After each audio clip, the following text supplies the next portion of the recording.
بسم اللہ الرحمن الرحیم۔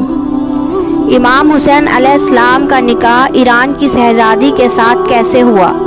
ایران کی شہزادی کسی شہزادے کو پسند نہیں کرتی تھی، لیکن شہزادے امام حسین علیہ السلام کو دیکھ کر انکار نہ کر سکی اور یہ شادی بہت خوبصورت اور پیارے طریقے سے ہوئی۔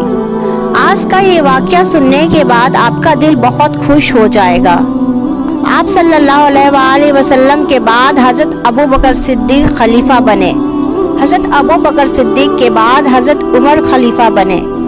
جب حضرت عمر خلیفہ بنے تو آپ صلی اللہ علیہ وآلہ وسلم کا قول یاد تھا، جس میں آپ صلی اللہ علیہ وآلہ وسلم نے فرمایا تھا کہ اللہ ایران کے بادشاہ خسرو پرویز کی حکومت کے ٹکڑے ٹکڑے کر دے گا۔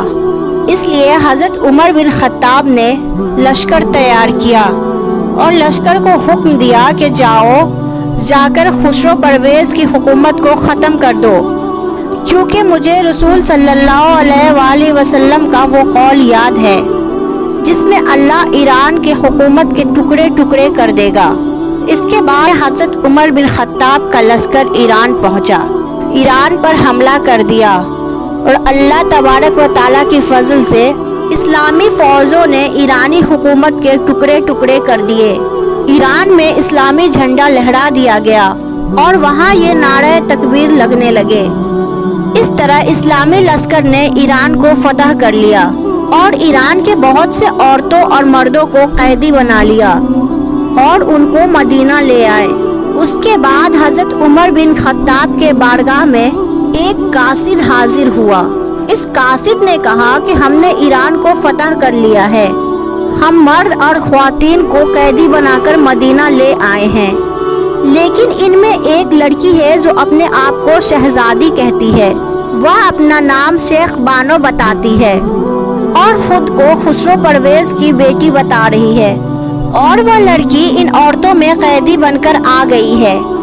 مردوں کو تو ہم غلام بنا لیں گے اور عورتوں کو کنیز بنا لیں گے، لیکن اس لڑکی کا ہم کیا کریں گے جو خود کو شہزادی بتا رہی ہے، کیونکہ اگر ہم نے اس کو کنیز بنا دیا تو اس کے لیے زندگی گزارنا بہت مشکل ہو جائے گا، کیونکہ یہ شاہی محلوں میں رہی ہے اور اس نے اس طرح کی زندگی نہیں گزاری، اس لیے اس کو قیدی نہ بنایا جائے۔ مدینہ میں کوئی اچھا سا لڑکا دیکھ کر اس سے شادی کرا دی جائے۔ اس کے بعد حضرت عمر بن خطاب نے سب لوگوں کو اکٹھا کیا اور ان سے مشورہ کیا، تو لوگ یہ کہنے لگے کہ ہاں اس لڑکی کی شادی کرا دینی چاہیے، لیکن کہنے لگے کہ یہ تو شہزادی ہے، اس کے لیے ایسا لڑکا مدینہ میں کہاں سے لائیں گے؟ شہزادی تو پہلے ہی بہت سے لوگوں کے رشتے ٹھکرا چکی ہے، شہزادی شیربانوں کے لیے کون سا شہزادہ لائیں؟ یہ سن کر حضرت عمر بن خطاب نے فرمایا، اے لوگوں، میں اس ایران کی شہزادی کے لیے ایک شہزادہ لے کر آؤں گا، وہ شہزادوں کا شہزادہ ہے اور اسلام کا شہزادہ ہے، حضور صلی اللہ علیہ وآلہ وسلم کا نواسہ امام حسین علیہ السلام کو پیش کرتا ہوں۔